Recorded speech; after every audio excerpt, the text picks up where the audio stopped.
I returned home from a 3-day trip and my key didn't fit. "We can't let you in. You're not on the deed anymore," they told me. Then I checked my bank account and saw a 0 balance. I didn't cry. I took action. 2 hours later, my mother-in-law was sobbing because I was sure I'd gotten off on the wrong floor. Seriously. I was standing in the hallway of my Chicago condo with my suitcase after a business trip, staring at the door and thinking, "Liz, you're just exhausted. Go up 1 more floor and everything will make sense." Only 1 floor up there was no doormat with a pineapple and the word welcome-ish. It was right where it always was, at my door. At the door, my key suddenly didn't fit. I tried again, slowly, carefully, like the lock was offended and I needed to talk it into cooperating. Nothing. I called Eric. Once, twice, 3 times. Voicemail. I texted, "Eric, did you change the lock? I'm standing at the door. What's going on?" 2 gray check marks. And silence. At some point, a guy in pajama shorts with a dog poked his head out of the neighboring apartment. "Everything okay?" "Yeah, it's just that my husband apparently—" I nodded at the door. "Changed the lock and forgot to tell me." He gave me the look people give someone who hasn't realized they're getting dumped yet. "Good luck," he said, and shut his door. "Thanks, neighbor. Huge help." 10 minutes later, I was sitting in the building management office downstairs, suitcase at my feet and the same expression people wear at the bank when the teller says, "So, your account is actually empty. Mrs. The manager glanced at his screen. "Mrs. Gray?" "Miss, but whatever." "Yeah. Okay, look." He turned the monitor toward me. "The owner of the unit is Eric Gray. Just him." He said it casually, like he wasn't explaining that apparently I lived in my husband's condo, not the other way around. "How is it just him?" I asked. "I bought that condo before we got married. With my money." He shrugged. "There's a quick claim deed in the file. You signed over your interest 6 months ago." My face went hot. 6 months ago. Right when Eric had been pushing me to move the title into my name so the bank will do the business loan with the condo as collateral. "Liz, it's just paperwork. Don't you trust me?" Of course I trusted him. I was a smart woman with a degree, a good job, and a functioning brain. Smart enough to sign documents without reading them because the lawyer's handling it. "We can't let you into the unit," the manager went on, a little gentler now. "Legally, this is a domestic dispute. Without the owner's approval, no can do." Yeah, domestic dispute. Where one party is inside with my stuff and the other is standing there with a suitcase and the news that the condo apparently never really belonged to her. I called Eric again. Voicemail. Then I called the one person he was more afraid of than the IRS and the FBI combined. His mother. Helen opened the door so fast it was like she'd been standing right behind it waiting. "Liz?" She looked at me, at the suitcase, and her mouth trembled. "What happened?" I tried to smile. "Looks like your son just unilaterally divorced me without notifying the other party." She stepped aside to let me in. "Come in. Take your coat off. You can tell me later, if you even want to." Helen's house always smelled like coffee and something cinnamon adjacent. In theory, that should be comforting. In practice, I was shaking. I dumped everything out on her. The condo, the lock, the manager, the quitclaim deed, Eric's dead phone. Somewhere in the middle, she sat down across from me and covered her face with her hands. "He finally went there," she said. "Damn his father." I knew about the father, sort of. The for the daughter-in-law version. In that version, Michael Gray was a charming businessman who got a little too creative with risky investments and maybe pushed it with the accounting. Then came federal agents, an investigation, a trial, big headlines, seizure of everything that wasn't bolted down, and Helen with teenage Eric moving into a tiny house on the edge of town and learning how to live without restaurants and boats. I thought, she looked at me with red eyes, that he hated what his father did. I thought so too. It's easier to love a man who condemns something than one who quietly admires it. "I'm going to file for divorce," I said, "and I'll find a way to get the condo back." Helen sighed. "Tomorrow morning we'll find a lawyer," she said. "Today, you're just sleeping here. You are not going to be alone. You hear me?" And just like that, in one evening I lost my home, my husband, and the illusion that I controlled my life. In exchange, I got a mother-in-law who very seriously offered me her old pajama pants with teddy bears on them. The lawyer was a kind, balding man in his 50s who looked at me the way a vet looks at a kitten that got clipped by a car but somehow survived. "Let's start with the bad news," he said, flipping through the folder. "You signed the quitclaim deed voluntarily. There's no sign of overt pressure in the paperwork. Legally, you gifted your interest in the condo to your husband." I nodded. Great. I was generous on top of everything. "Joint accounts?" he asked. My paycheck went into a shared account, but it was in his name, I muttered. It was just easier. He handled the bills. He typed something into his system and turned the screen toward me. "That account is at 0. Everything was withdrawn in cash in a few transactions." I stared at the 0.00 and thought I had never seen a 0 look so offensive. "Can we get anything back?" I asked. He sighed. "In theory, we could try to have the condo transfer voided as fraud. Argue that he misled you. That's a long, expensive fight. As for the money..." He hesitated. "You voluntarily transferred it into an account solely in his name. On paper, those are gifts or marital expenses."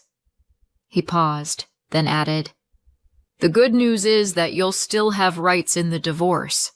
But the condo, odds are very slim." "Good news." Somewhere inside, a hysterical laugh flickered. I filed for divorce the same day. Adrenaline kept me upright for about a week. Then it wore off. Eric stayed silent. His phone stayed in voicemail-only mode. His social media was as empty as his bank account. His office was closed for renovations. Mutual friends shrugged. "We thought you two went away together." It was like he'd evaporated. But I had Helen. If you'd told me a year earlier that after my husband disappeared, I'd be living with his mother, I'd have smiled politely and moved away from you. But Helen and I turned out to be weirdly in sync. I worked, came back to her small house where she put dinner on the table and apologized for boring food. I dropped 2 sizes from stress. She did it on sheer stubbornness and pacing the house. By the 3rd time she called herself an old woman, I'd had enough. "You're not an old woman," I told her.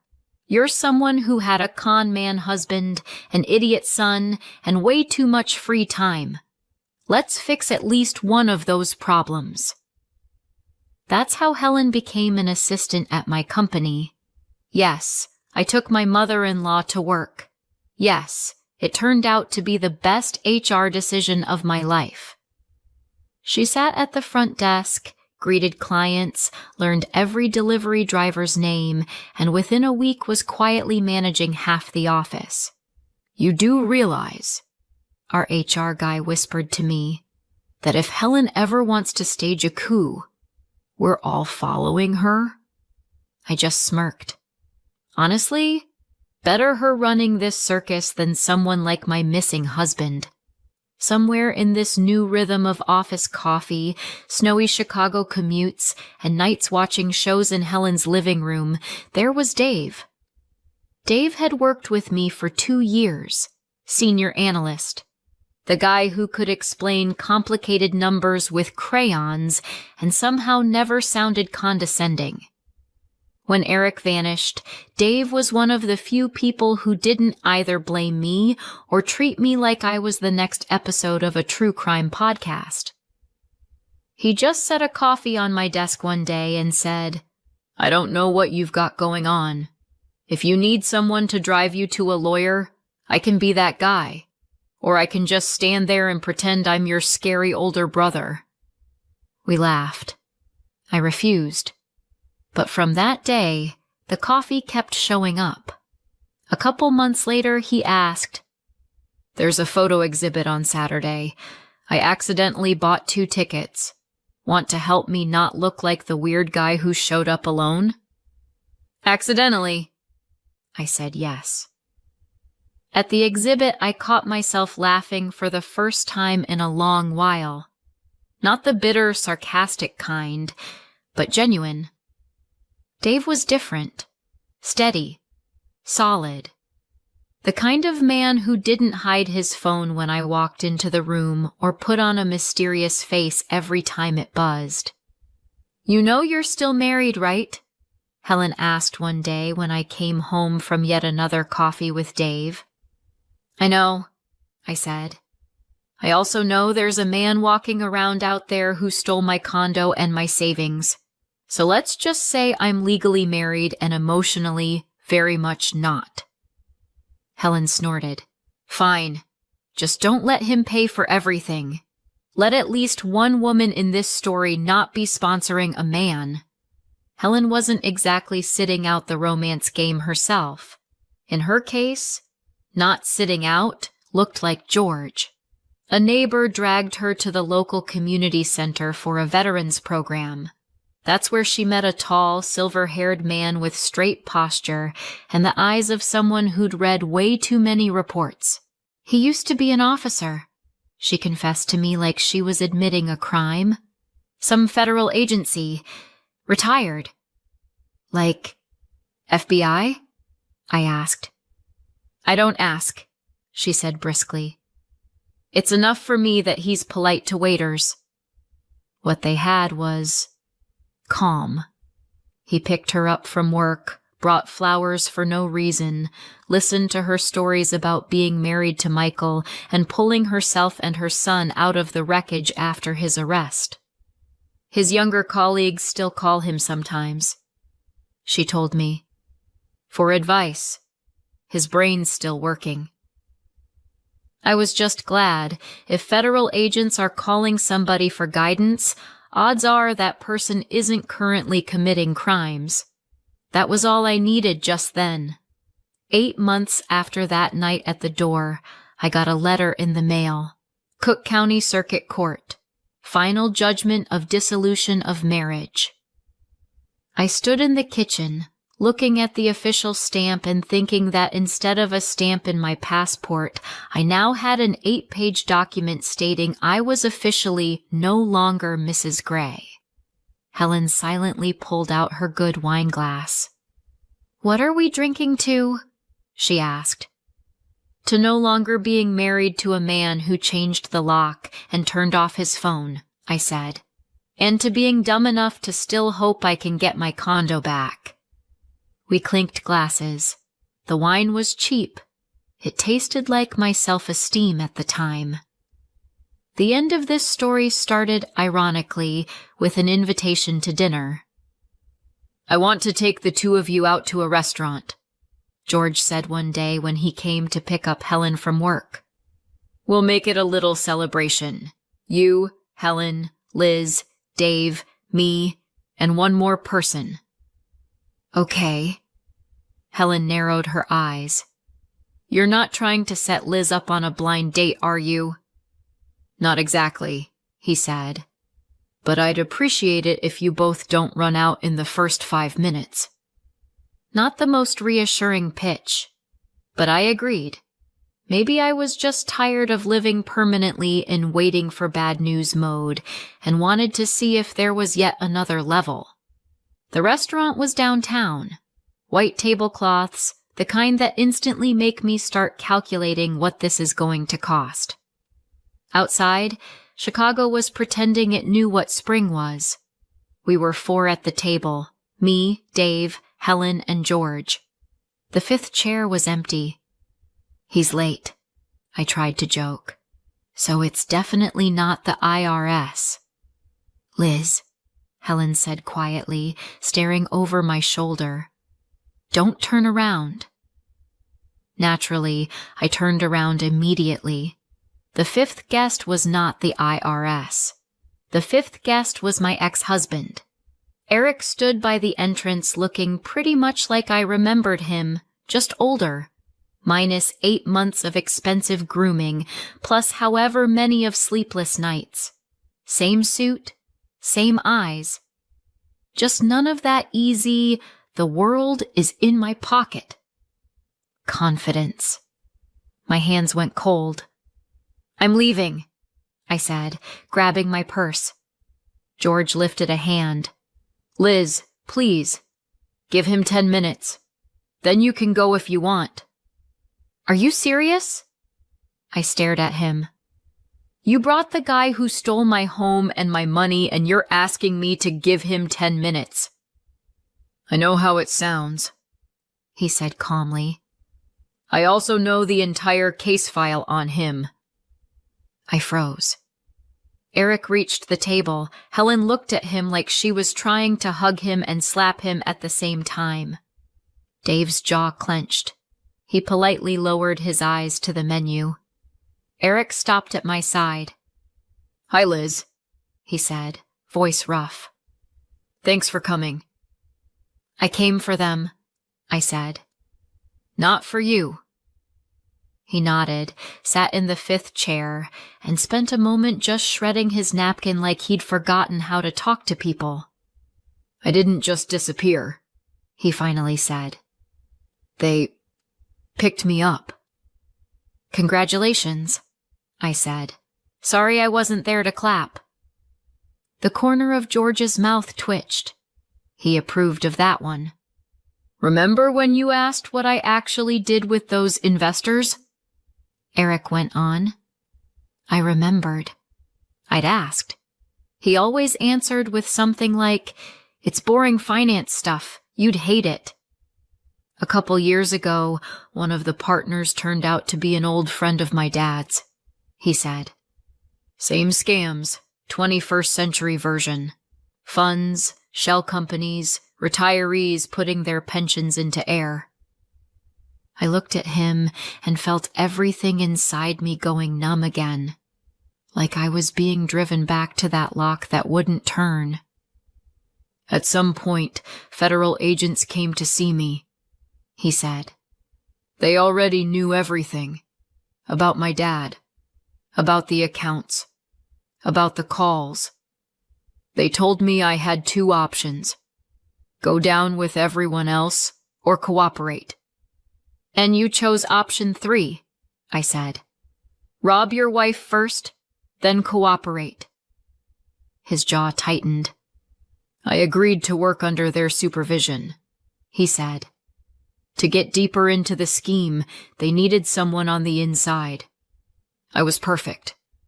Michael Gray's son, with access to the right people. I felt sick. They didn't tell me, take your wife's condo, he said quickly. That was my idea. Fantastic, I said. That makes it so much better. For these people, family is a weakness, he said, words rushing out like he was afraid I'd stand up and walk. They needed to see I was willing to put everything on the line. The condo, the money, All those transfers, cash withdrawals, they were part of the cover. I had to look like one of them. He met my eyes. And yeah, I knew I was hurting you. I told myself I'd explain it all later, when it was over. Convenient, Helen muttered. Destroy your wife first, then explain. You get that line from your father, too? Eric flinched like she'd slapped him. The operation ended last month. George finally cut in. They were arrested. Several of them have already taken deals. Michael Gray is getting his second sentence. And Liz, he looked at me, you were listed as a victim in the case. I stared at him. And what does that mean, besides a nice word? It means, George said evenly, that the court is going to void the condo transfer as done under fraudulent circumstances. The condo comes back to you. As for the money, the prosecutor included it in restitution. It'll take time, but your savings will be repaid, at least partially. I looked from him to Eric and back. So this whole time, I said slowly, I've been living with your mother, thinking I was a complete idiot who signed a gift receipt for my own life, and you were playing spy games? I wasn't playing, he said quietly. I was working with them. Every day I woke up knowing I might not come back, that I could get burned. And every day I told myself I was doing it to fix things.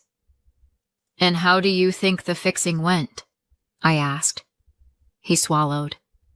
Badly, he admitted. For you, terribly. For Mom, too. I'm not asking you to take me back. He almost choked on the word I came to ask for forgiveness. For the condo, the bank, for leaving you on that landing with a suitcase. We sat in silence for a long time. Even the server was afraid to approach. And you? I turned to George. You knew all this and still thought a surprise family dinner was the move? I knew the investigation, he said. And I've watched how you and Helen live these last months. I couldn't tell you the details.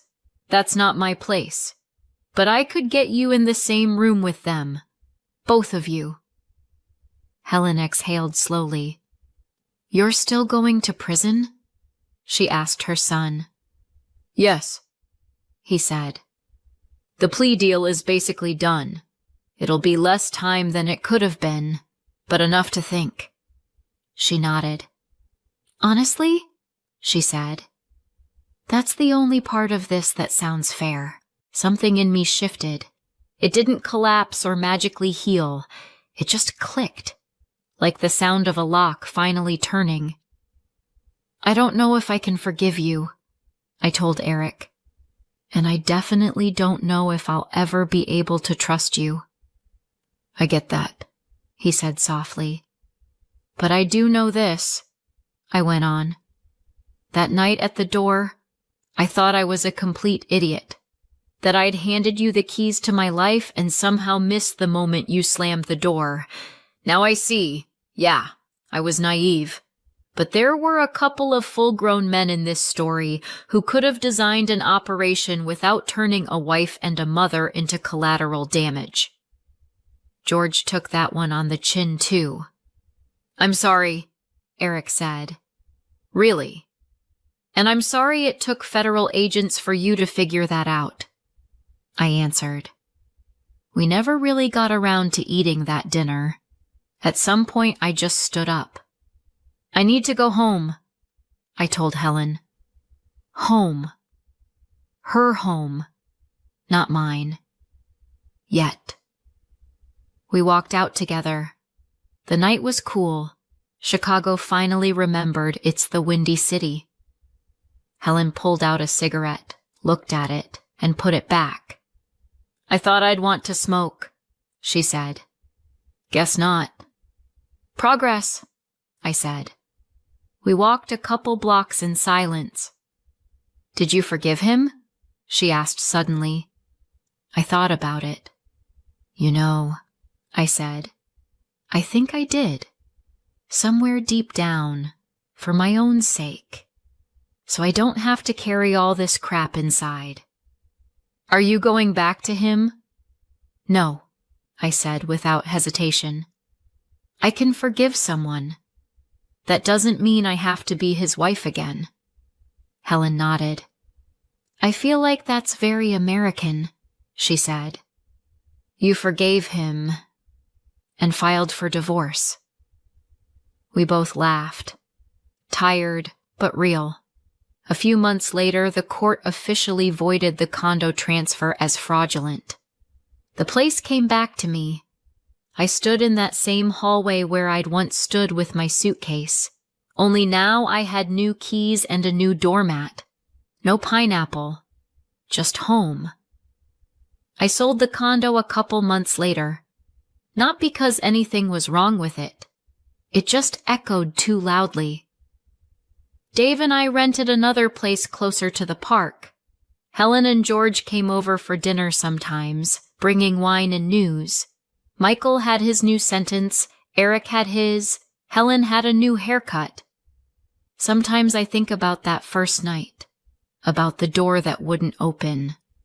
Back then it felt like the end of everything. Turns out it was just the moment someone changed the lock, and I finally decided that next time, the only person holding the keys would be me. So yeah, my ex-husband stole my condo and my savings, turned out to be an informant in a federal operation, ended up giving everything back through the courts, and still went to prison. I forgave him. I didn't go back. Sometimes I wonder, was I too harsh? Or just harsh enough? Thanks so much for watching and spending this time with me. If this story made you feel anything, anger, relief, satisfaction, let me know in the comments. I really love reading your thoughts. Don't forget to like, subscribe, and hit the notification bell so you don't miss the next story. Take care of yourselves and your loved ones, and I'll see you in the next video.